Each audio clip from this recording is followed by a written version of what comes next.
warahmatullahi wabarakatuh. Bismillahirrahmanirrahim.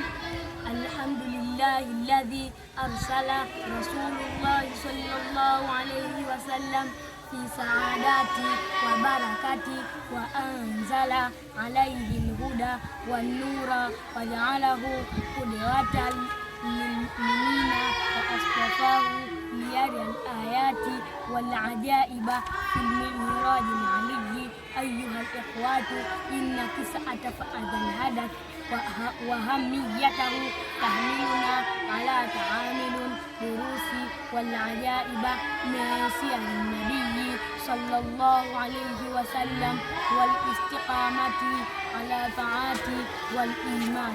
Subhanalladzi asra bi'abdihi laylan minal masjidil harami ilal masjidil aqsa alladzi barakna hawlahu linuriyahu min ayatina innahu huwas samiul basir. Subhana, ametakasika aliyemchukua mja wake usiku mmoja kutoka katika msikiti mtukufu mpaka msikiti wa mbali ambao tumeubariki vilivyotuzunguka ili tumuoneshe baadhi ya ishara zetu. Hakika yeye mwenye kusikia na ni mwenye kuona. Allah subhanahu wa ta'ala anaitukuza nafsi yake na kulikuza jambo lake. Hakuna uwezaye yoyote kwa uwezo wake ambao hakuna uwezaye yoyote. Hakuna mwabudiwa ila yeye, Mola mlezi asiyekuwa yeye aliyempeleka mja wake. Subhanalladhi asra bi'abdihi, aliyempeleka mja wake. Maana yake Muhammad sallallahu alayhi wasallam, safari hiyo ilikuwa laila, usiku. Maana yake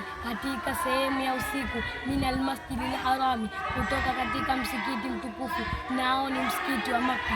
Safari hii ilimfikisha Mtume Muhammad sallallahu alayhi wasallam minal masjidil aqsa, nao ni msikiti mtukufu, nao ni msikiti wa Baitul Maqdis ambao upo Ilya al-Qudus au Jerusalem, mji wa manabii kutoka katika kizazi cha Ibrahim hadi al-Khalid alayhi salam.